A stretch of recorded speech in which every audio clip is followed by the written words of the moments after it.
Good morning. How are you?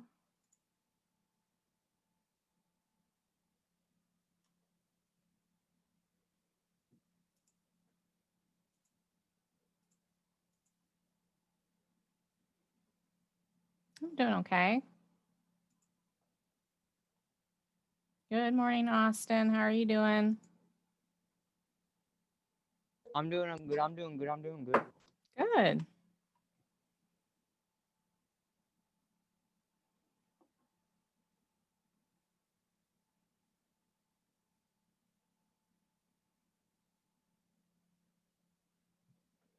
Why is Power School not letting me log in?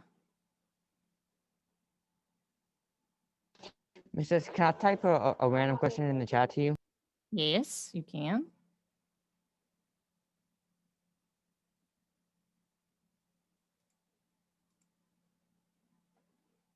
Why is this not working? All of a sudden, Power School is not letting me log in.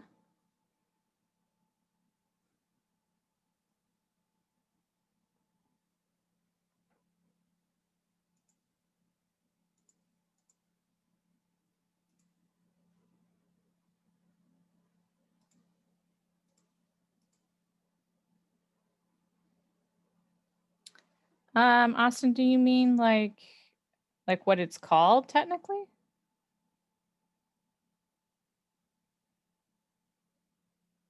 Like your diploma?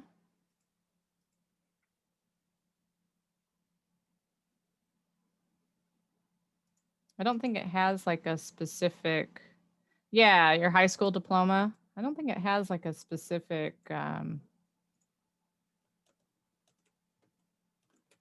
name. Let's see. Yeah, it's just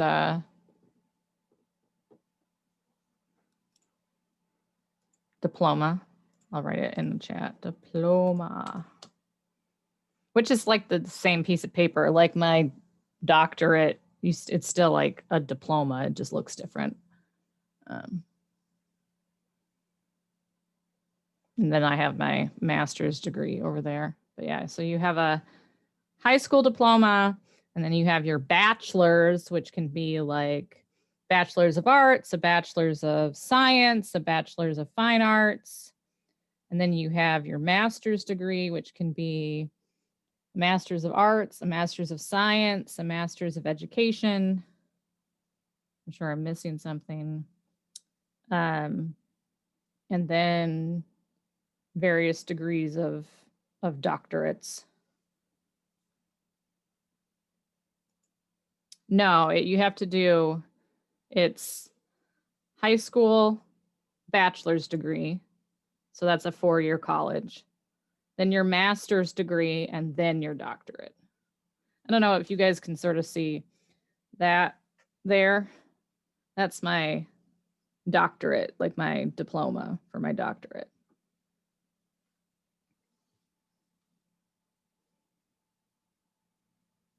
Which is why I'm a doctor, right? Because I have a doctorate of philosophy in theater history. Yeah, it's on the campus of Texas Tech. They have like a statue of what is his name?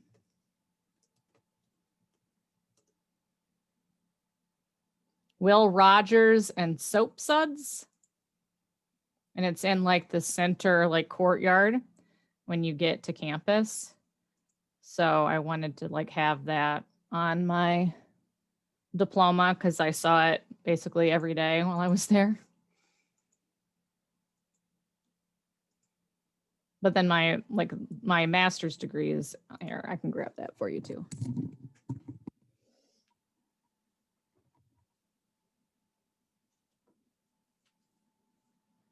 So that's my master's degree, which is just like a little thing. And then I got like a big thing for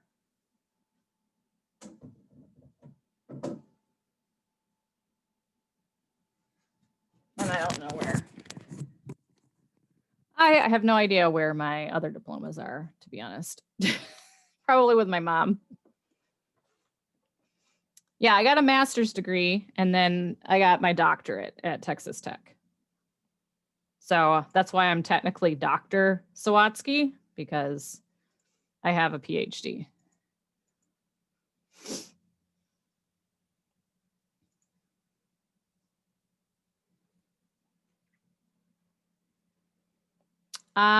No, a Bachelor of Fine Arts can be in music or in art, like painting or drawing or sculpture, or you can also get a Bachelor of Fine Arts in like theater or film.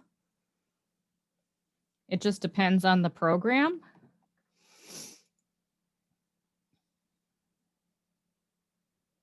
So mine is in theater history. So where is it? So in order to get my degree, I had to write a dissertation. So this is my dissertation. This is what I wrote. This is my book, essentially.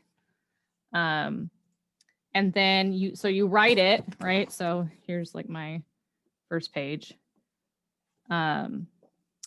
Yes, it's videography and photography. Well, videography is part of film.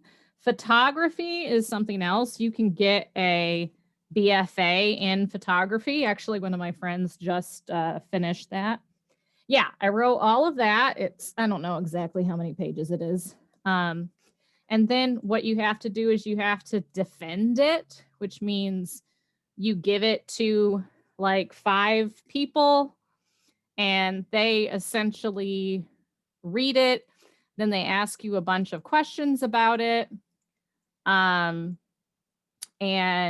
you have to answer all of those questions. And once you finish answering all of the questions, they tell you if you pass or not. But most of the time, like if you're at the point where you're doing that, you're not going to fail. Like they're not going to let you defend something that isn't going to pass.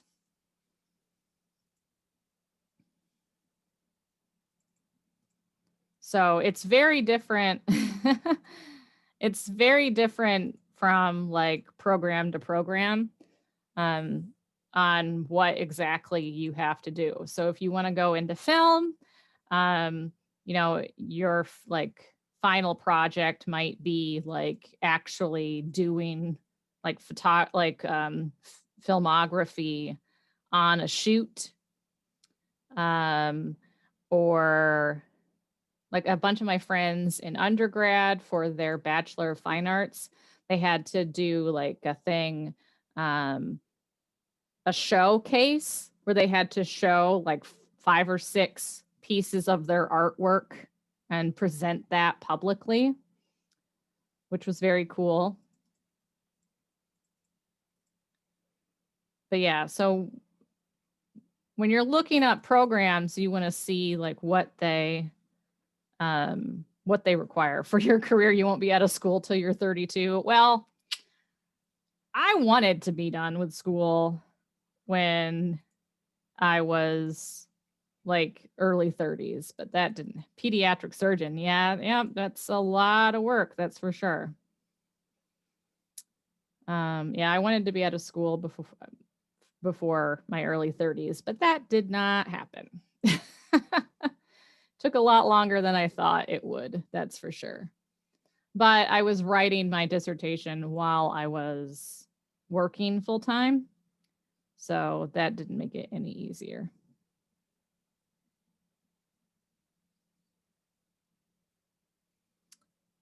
That's true. Yeah. So yeah, I always tell people, when you know like what you want to do, like look up the programs because each program is unique. You don't really, they're definitely not all the same, and their requirements are different from school to school. So let me finish taking attendance.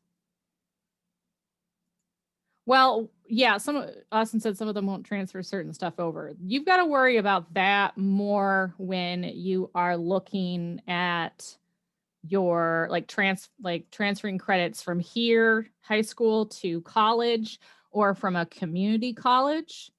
But once you get your bachelor's degree, you'll be able to go like pretty much to any.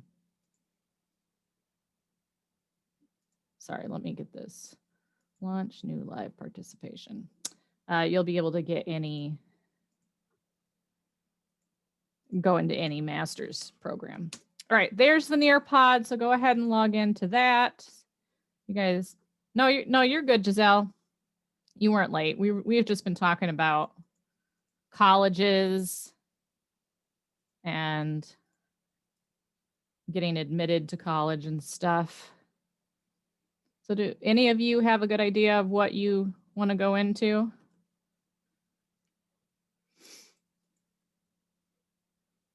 Photography. Oh, yeah. Pediatric surgery, engineering, digital media, criminal justice. Yeah. So it's never too early, really, to start just looking at programs and seeing what's highly rated, and seeing what kind of like financial support that they offer, because you always want to like get some scholarships, get you some scholarships. You want to go to MIT? Heck yeah. I have 2 people that I went to high school with who went to MIT for engineering.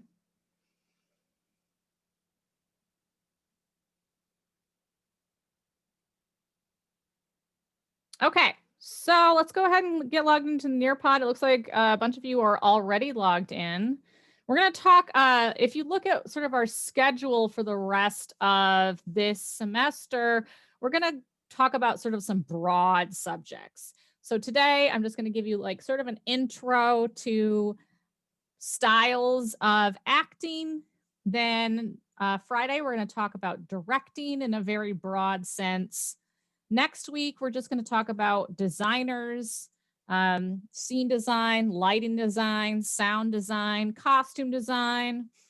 And then the last week of class, we get to watch a musical and just sort of celebrate that we all survived a semester of virtual learning. Okay. So anybody have any questions before we get started? Again, there's the Nearpod link for you. Also a reminder, if I have not gotten your RPA paper, I need to get it by December 6th.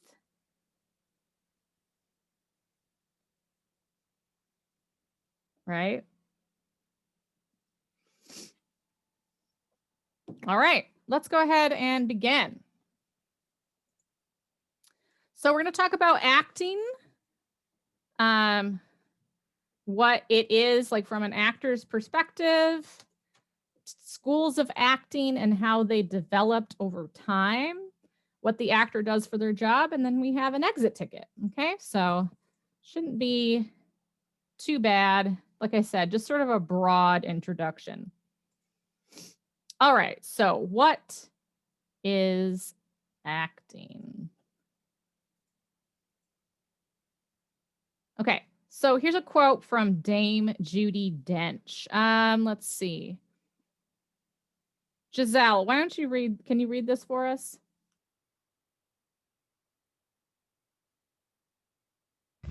I think you should take your job seriously, but not yourself.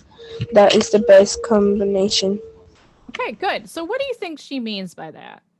Take your job seriously, but not yourself. What does that mean? Here comes my cat.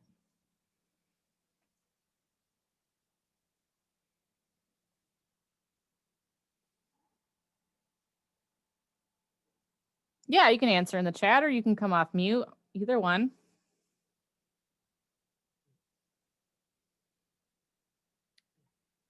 Don't play around with what you're deciding. Okay.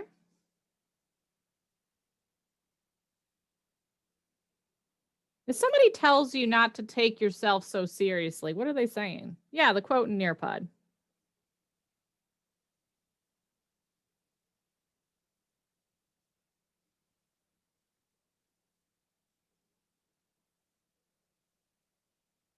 Don't take yourself so seriously. Do things the right way. Okay. That's definitely what she's saying with don't like you should take your job seriously, right? Acting is your job.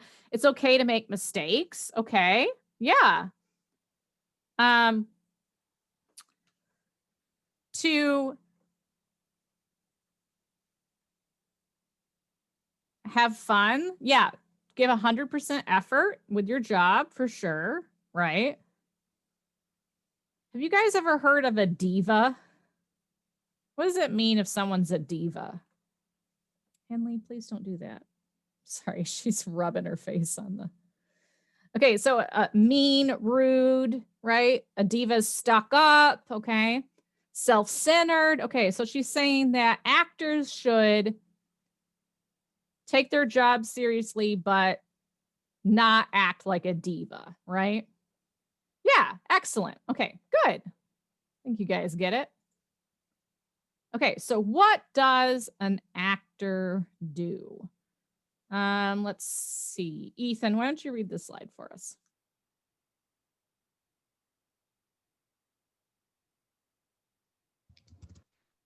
What does an actor do? Acting is a creative process based on the following: given circumstances, selected behavior, imagination, talent, discipline, and observation. Combining the script with the actor's abilities is what makes each portrayal of a character unique. Perfect. Thank you. Okay, so the given circumstances. Where do we get the given circumstances from?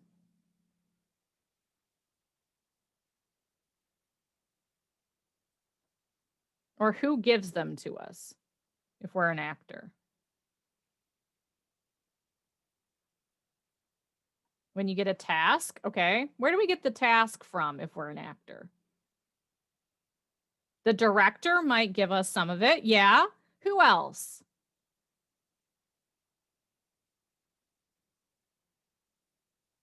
The director. Yeah. What about the playwright?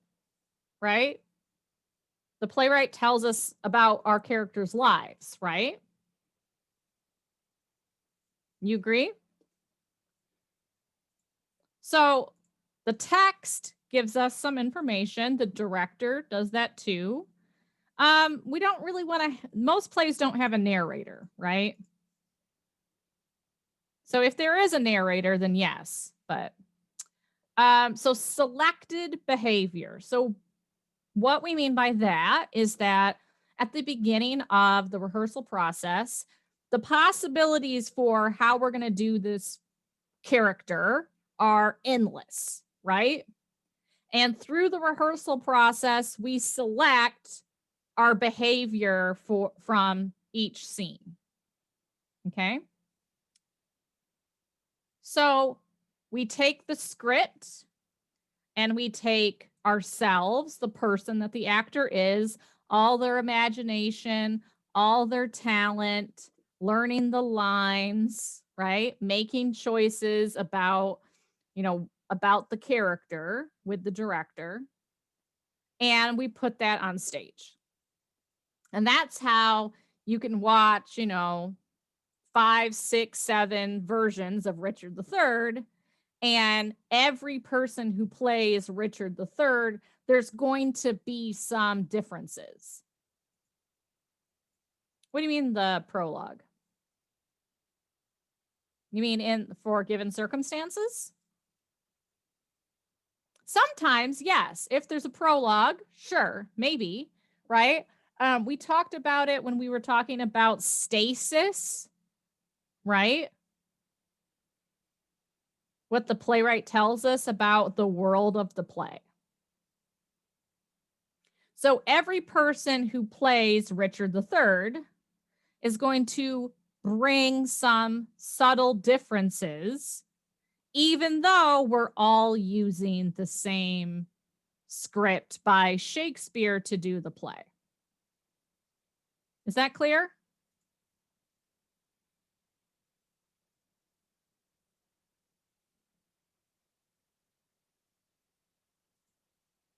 Yes, no, maybe.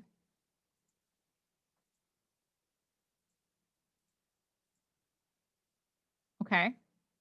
So for instance, I gave this lecture earlier, right, to my first period class. Even though it's the same lecture and I'm the same person, right? I'm working off of different people, right? You guys aren't the same class that I had first period. So I describe things maybe in a slightly different way. I might give you different examples based on what I know you guys are interested in, right? So each performance of a lecture is different, even though I'm the same person and the slides are the same. It's because of how I'm working off of you guys. Does that help?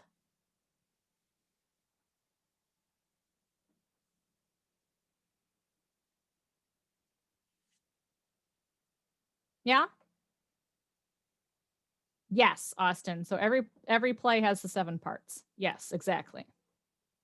Good. Okay. So what are the goals of a good actor? Who wants to read this? Anybody want to volunteer?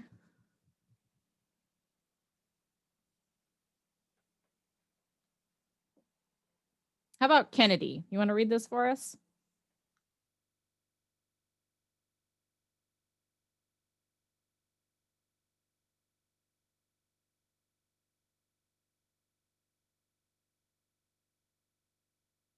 Oh, your mic doesn't work? Okay. How about Zach? Oh, Jaden wants to. Okay.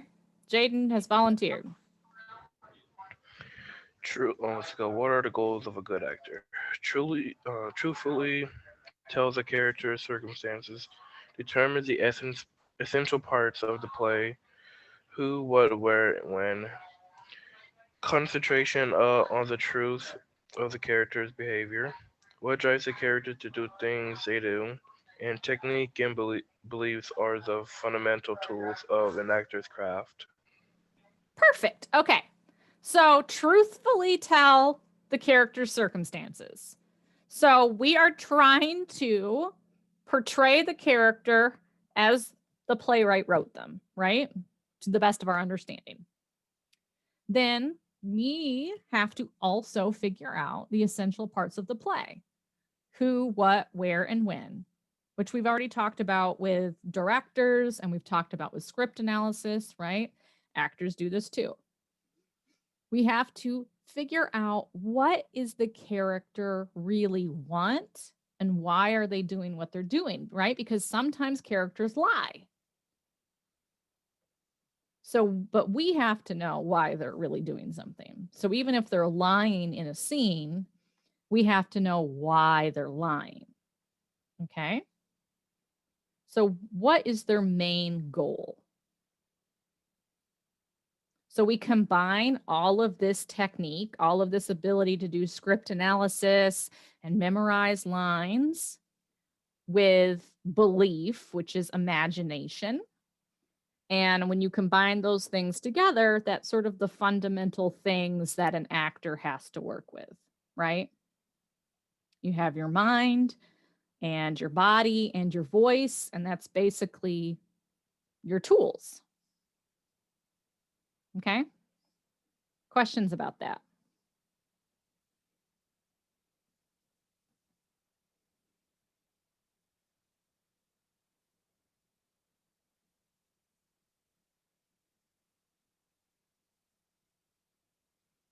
Nope. Makes sense?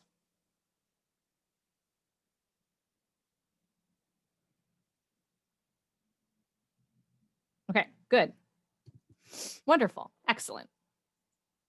So we're going to watch a little video where Sir Ian McKellen explains to us in 2 minutes his approach to acting. Okay.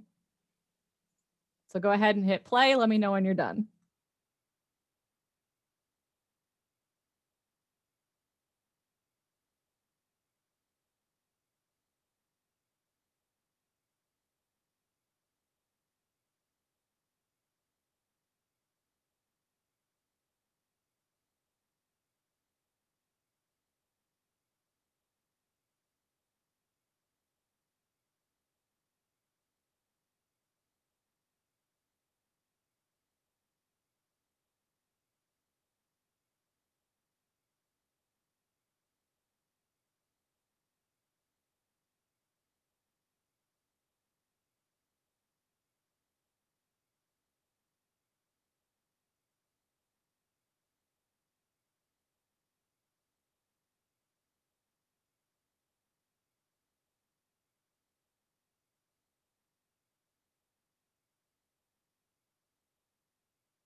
Okay, I think most of you are done. Okay, good. Good, good, good. All right, so what do you think about the video? It cracks me up. I know, it's so funny. I love him so much.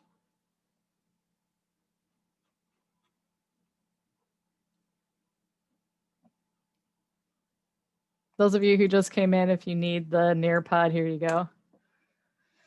So what do you think? He's pretty clear, right? My favorite part is when he says that he said to Peter Jackson, you know, I'm not really a wizard, right? And Peter Jackson's like, yes, I know. Okay, so let's go ahead and do our collaborate board.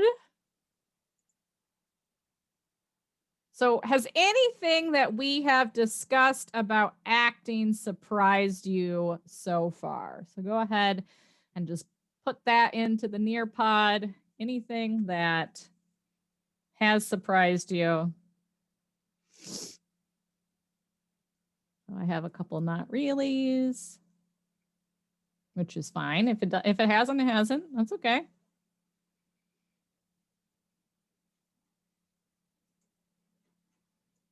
Not sure what. It seems very easy, right? When we talk about like its imagination and talent, right? It sounds easy. It looks fun. It can definitely be a lot of fun. Absolutely.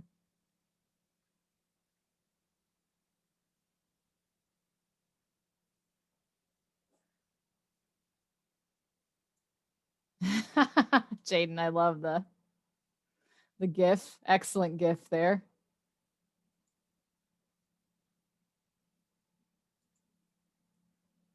Yeah, you have to, yeah, exactly. So Austin said in the chat, you do have to practice it over and over and over again, which is definitely true. Okay. What you have to remember is that we haven't really gotten into the technique part yet, right? But when you have somebody like Ian McKellen, who's been an actor for almost his entire life, right? You know, he says you learn the words, you stand where they tell you to do, but that imagination, right? He says, how would I do that, right? Yeah, a lot of people don't know. Ian McKellen is like legitimately a very funny dude, right? You know, how would I do that? How would I how would I portray a wizard? What do I think a wizard does, right? How do they sound? We'll see next week when we talk about costume design. You'll see how important the costume also really is, right? Think of what you see in other movies and books for Wizard. Yeah, that probably works. I mean, he had Lord of the Rings, you know, to go from. So you can sometimes you can read the source material, right? If you're working on something, yeah, that has a book, absolutely. Good. We've only got 5 people participating. There's lots of people in the Nearpod who aren't saying anything.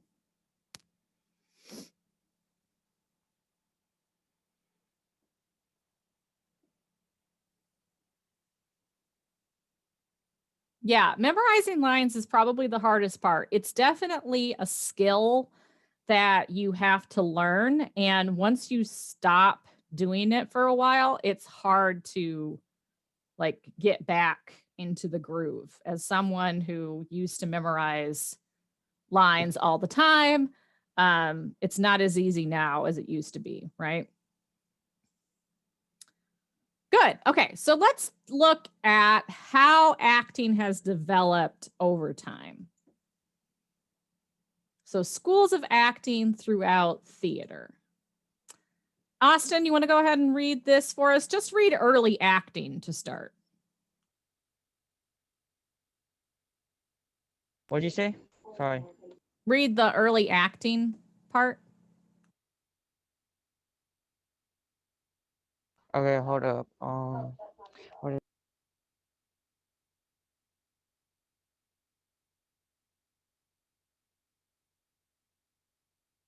Okay, early acting, right?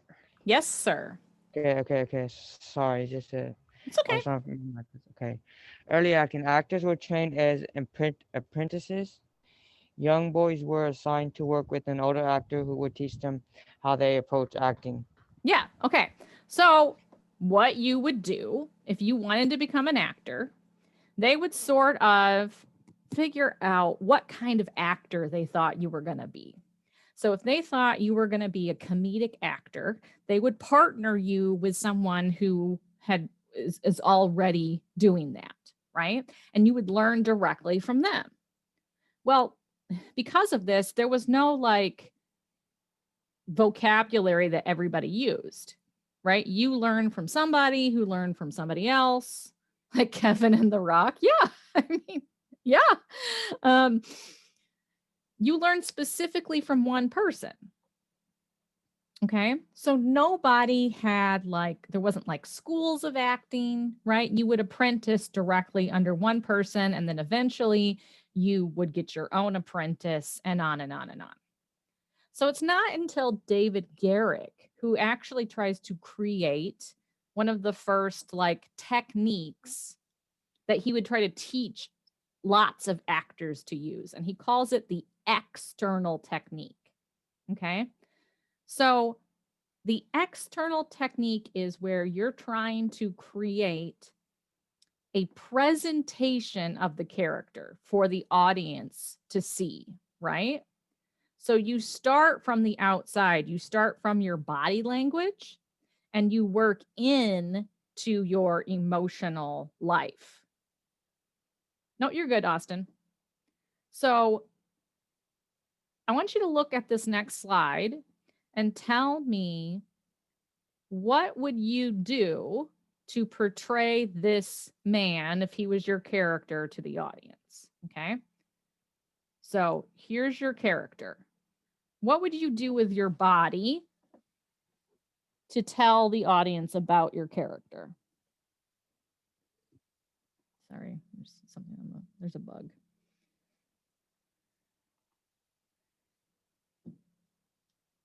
Hunch over. Okay, Delilah, yes.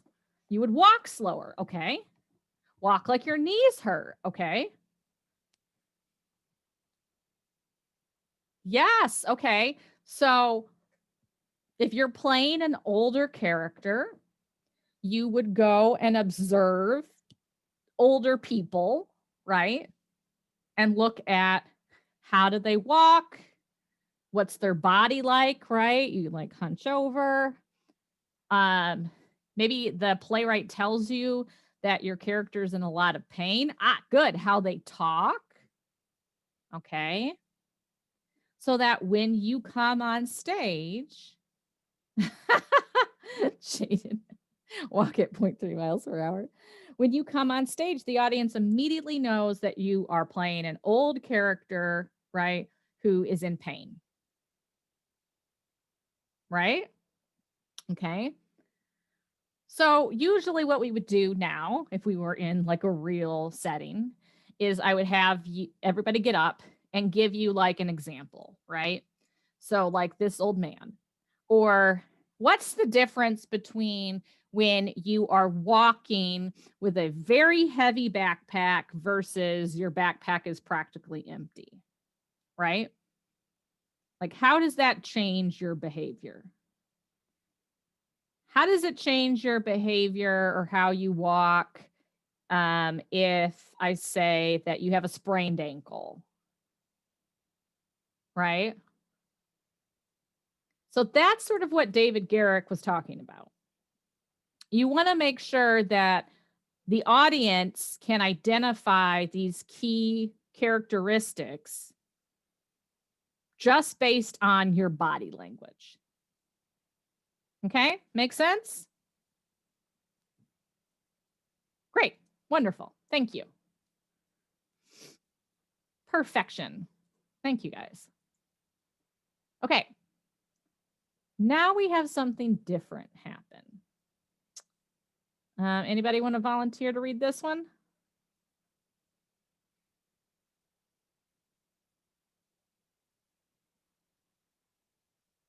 How about Justice. You want to read this one for us? Konstantin Stanislavski's method. Good. First Systemic. systemic approach. Actors work from the inside out based on psychological understanding of acting. Psychotechnic. Yeah. Actors call on personal feelings and experience. This emotional memory called for actors to use personal emotion, feeling that respond to a character's circumstances when necessary. Thank you. Okay, so Konstantin Stanislavski is working with the Moscow Art Theater. Do you guys remember when we talked about that with realism? Yes. Okay. So they were working with Anton Chekhov, right? With the seagull and the cherry orchard. So all of a sudden with realism, right, we had these brand new plays that were being written, and there wasn't any acting technique that really worked with this style of play. So Konstantin Stanislavski creates a system. That's what we're talking about with systemic approach, okay? A system of acting where he actually puts down like step 1, do this, step 2, do this, right?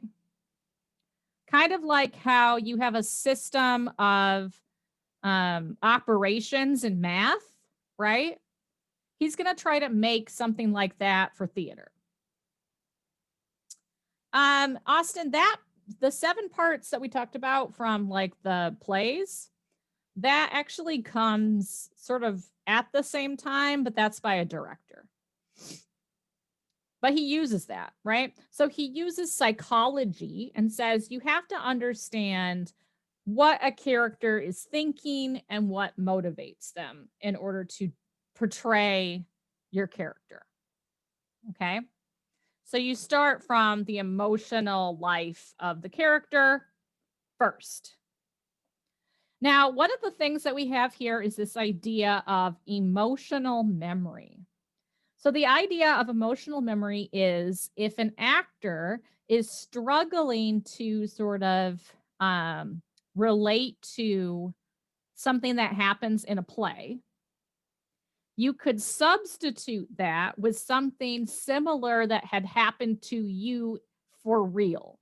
So for instance, if you were doing a play where your husband dies, and that's never happened to you, they would say, well, think about how it felt when your dad died or when your grandfather died. And you would use those emotions instead.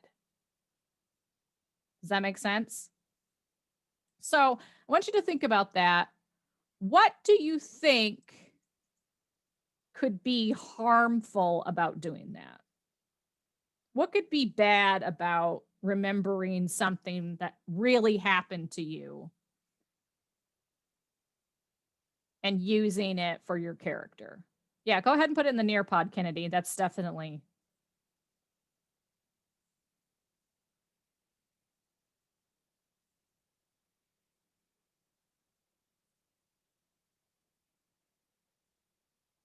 You can't stop the emotions after you think about emotional memories. It can get too emotional. Think of the memories you've had personally, okay? What else?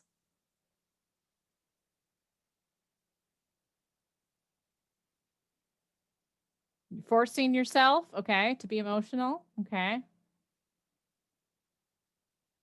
Is it a good thing?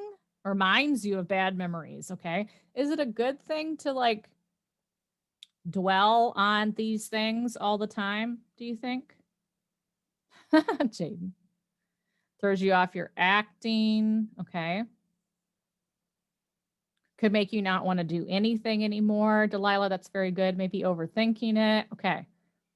Yeah, so The problem is that the space between your job and your real life gets closer and closer and closer until it doesn't really exist anymore, right? And so what happened was that later Stanislavski discovered that a lot of people that he taught had quit acting. And when he talked to them about it, they said that the reason why that they had quit was because they couldn't separate their job and their home life anymore because of using emotional memory. And then some of them were alcoholics now, and some of them had drug problems because of that, right? Do you guys know about Heath Ledger? Who played the Joker in the third Batman, Christian Bale Batman movie? The second one? So, one of the things about Heath Ledger, who accidentally overdosed on sleeping pills, is that people think that his role as the Joker might have contributed to it because he could not stop thinking about that role, and that led him to taking those sleeping pills. Yeah, he was a good actor. Or like you might hear about actors who only like want to be called their character's name on set and stuff, right? Some of that relates to this. Okay, good. And we're going to skip the video.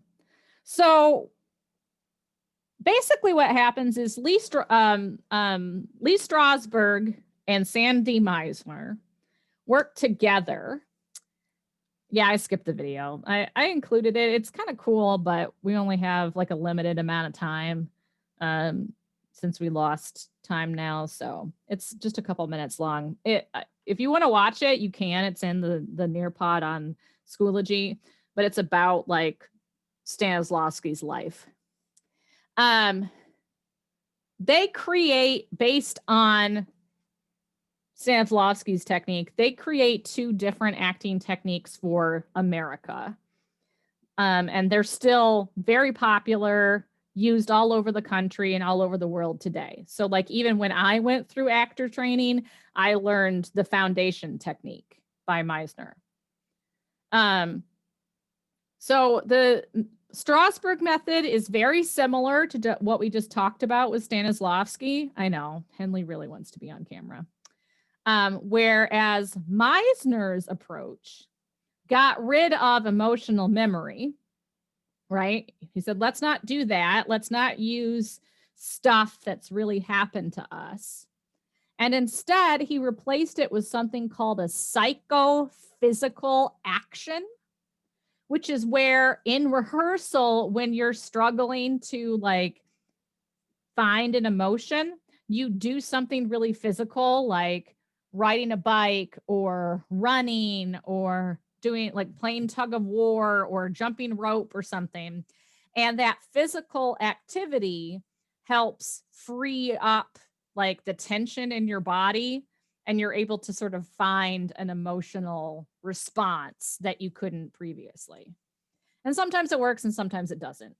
But that's sort of the idea, right? Instead of doing the emotional memory, which can be dangerous, you do like a physical activity, and that helps you find the relationship with the emotion in the scene. So we have Stanislavski's method, we have Strasberg's method, and then we have Meisner's foundation technique. Any questions on those? Do you understand the difference between Strasberg's and Meisner's?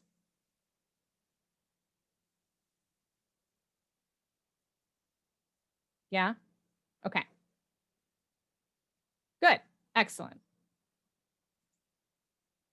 The actor at work.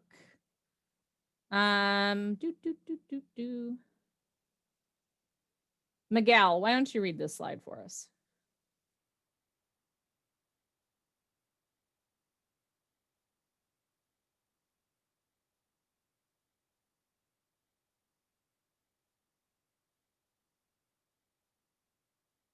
Are you in the Nearpod? Actually, I don't think you are you?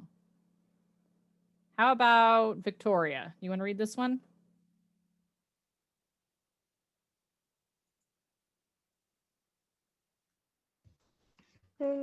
Actors training slash job auditions, callbacks, physical and vocal training, rehearsals, performance. Most actors have another job in addition to acting because acting is their passion, not necessarily because they make a lot of money from doing it. Thank you. Yeah. So auditions, where you go to audition for a role. Callbacks are typically a more specific audition where they ask you to come back and read because they have you in mind for like one or two specific roles, or they want to see you working with somebody else to see if you guys have like chemistry, right? For like a romantic role, for instance. A lot of actors do have to keep up, physically, lifting weights, doing yoga, running, whatever it is that's your torture of choices. And we also do a lot of vocal training. Most actors, we are trained to sort of get rid of our natural accent so that we can be employed anywhere. Oh, okay. Thank you, Miguel. Obviously, we have rehearsals, right? Yeah, getting into character, right? With rehearsals and performance. And then, as Victoria read for us, that, you don't have to do this professionally. If you enjoy acting, you can, a lot of people have other jobs and they still act in their free time because they love it, not necessarily because it's their primary source of income, right? In fact, for most actors, it's not. Okay. All right, wonderful. Well, let's go ahead and do our exit ticket. So it should be open. I'm pretty sure I opened it earlier. I tried to remember to open it before this class. And then, as I mentioned, on Friday, we're going to talk about directing, again, in just sort of a broad sense. I've changed it so that you should have 3 attempts every time you take the exit ticket. So if you don't get a good grade the first time, you can retake it. And then again, just a reminder that you have 4 days left to finish your RPA paper. Please, please, please make sure to do that because I have to submit it to the school and I don't want you to not get credit for this summative, okay?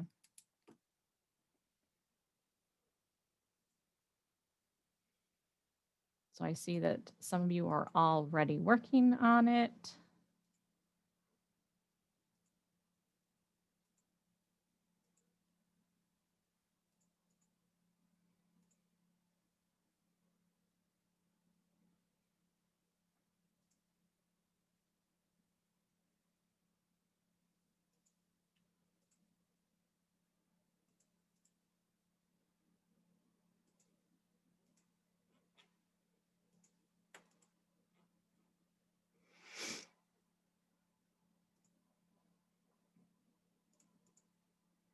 And if you have any questions, make sure to let me know.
then once you have finished your exit ticket, you are free to go. I will see you on Friday.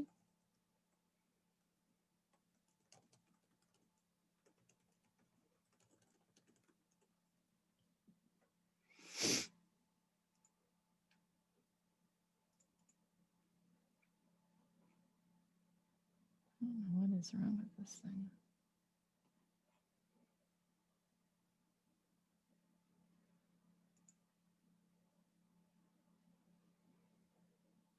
You too. Have a good day.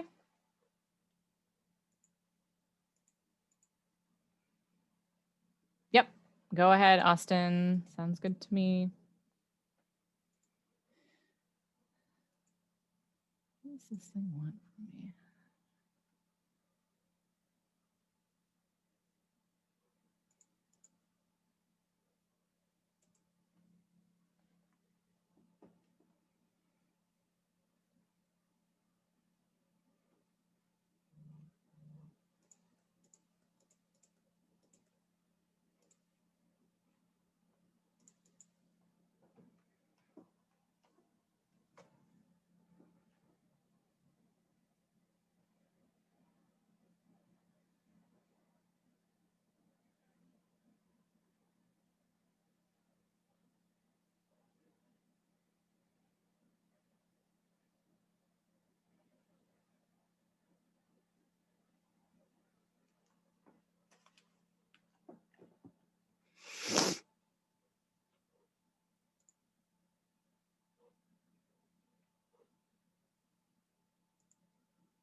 Okay, Renaissance. All right, works for me.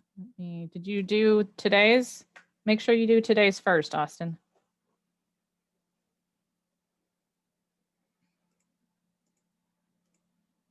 Okay.